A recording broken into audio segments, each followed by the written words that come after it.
Icon E5 Flyline được quay rồi, sướng quá.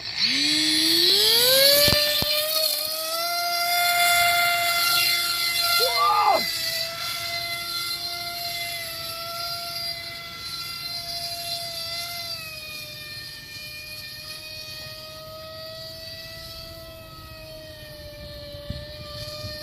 Thôi khỏi bay xíu.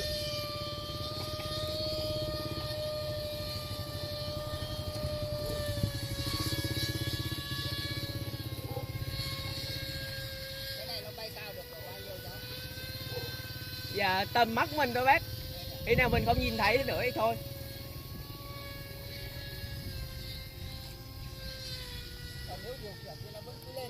Dạ đúng rồi bác.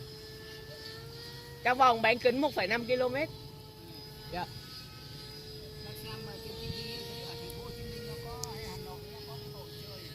Dạ đúng rồi bác, ở trên đó nhiều lắm. Dạ.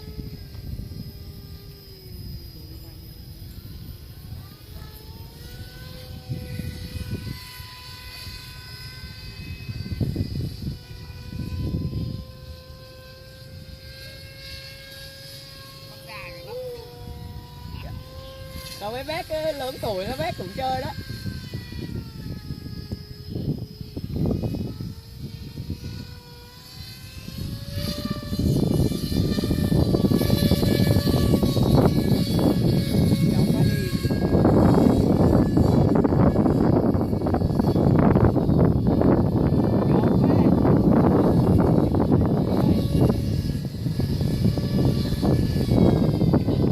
Đường đi thẳng hồ mà gió thôi.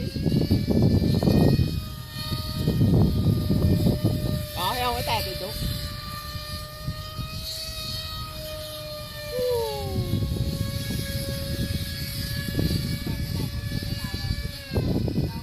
Dạ có bác, nó yếu động cơ là hết pin, là mình phải hạ cánh.